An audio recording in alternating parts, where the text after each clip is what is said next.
Bonne fin d'après-midi, bon mercredi. J'accueille en studio les filles du Nord, équipe immobilière Remax Prestige, Valérie Dionne et Caroline Roy-Lemieux. Salut les filles! Salut! On se parle à chaque début de saison du marché immobilier. Je veux savoir, avez-vous passé un bel été? Puis aussi côté immobilier, comment ça s'est passé le marché? Ben oui, l'été, c'est toujours une période achalandée pour nous, les courtiers. Okay. C'est une belle période pour déménager. La température est hier. Donc, ben oui, c'est ça. Ça a été une belle été. Le marché est sain. Ça a été aussi encourageant pour nos acheteurs. L'annonce de la Banque du Canada qui a baissé ses taux directeurs à 4,25 ce qui fait en sorte que ça a amené un marché qui est plus stable, plus sain. On voit que les acheteurs sont moins dans l'empressement aussi, prennent leur temps.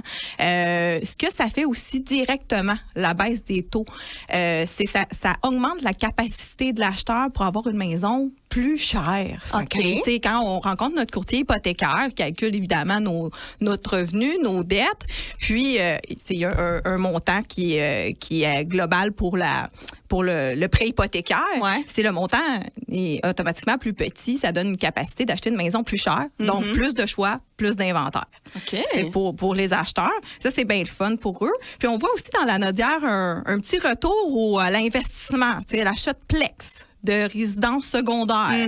Ben pourquoi, encore une fois, ça a l'impact? Si on achète un immeuble à revenu et que le taux est hyper haut, le ratio de profit il est plus bas. Fait que ça devient pas mal plus intéressant avec le taux qu'on a là en ce moment d'ouvrir ses œillères puis de réinvestir dans notre beau Lanaudière.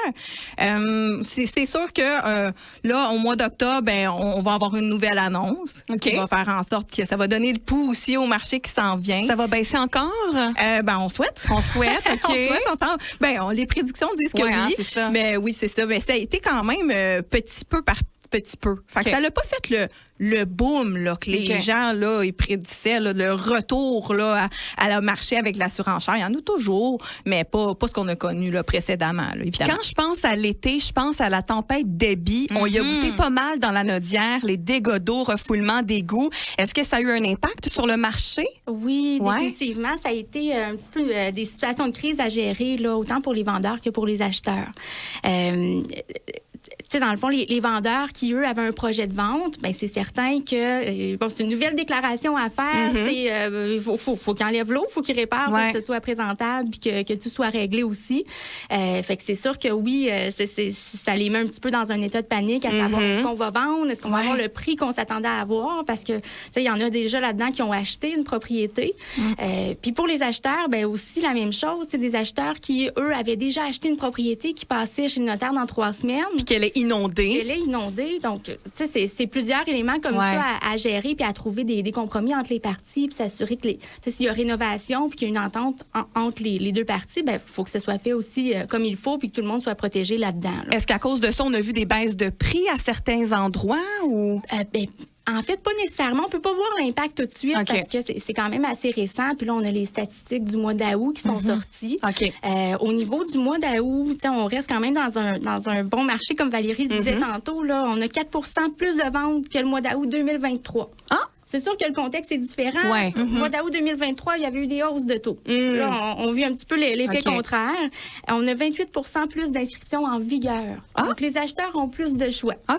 Au mois d'août, il n'y a pas nécessairement eu plus de nouveautés, par exemple. Nos acheteurs nous le disent, là, de dire, mais il me semble qu'il n'y a pas grand-chose qui sort ces temps-ci. Plus long.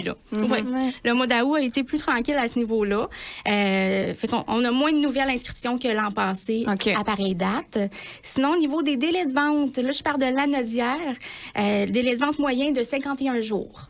C'est sûr que Joliette, le délai de vente est plus court que si on regarde Montradune ou Matawini ou en général. Là. Puis sinon, ben, c'est sûr que le prix médian il a augmenté. Par rapport à l'année passée, 8 d'augmentation par rapport à l'année passée. Je parle vraiment de l'année au complet, là, cumulatif jusqu'à maintenant. Fait qu'on reste dans un bon marché. Puis ben, pour revenir à ta question au niveau des inondations, comment ça peut avoir affecté le prix, ben c'est sûr qu'il y a des déclarations à faire. Puis ça dépend aussi comment le vendeur va gérer la situation. Tu sais, par exemple, un vendeur qui a un projet de vente, il est affiché sur le marché, puis il décide que suite à cet événement-là, il va juste arracher le plancher, puis il va faire venir son beau-frère pour réparer. Pas l'idéal. Je le conseille pas. Tu sais, vraiment d'avoir un rapport des assurances, des photos du avant, après, ça va alléger le tout. Ouais. Donc, rassurer l'acheteur aussi que tout a bien été fait correctement. Exactement. Fait que, c'est de bien documenter là, finalement ce qui est arrivé, puis ça va générer quand même beaucoup d'acheteurs potentiels. Mais merci beaucoup, les filles du Nord, Remax Prestige, Valérie Dionne et Caroline Roy-Lemieux. Merci à vous. Si on veut vous contacter, il y a la page Facebook, les filles du Nord équipe immobilière, par téléphone au 438-341-4663 et votre site web lesfillesdunord.ca.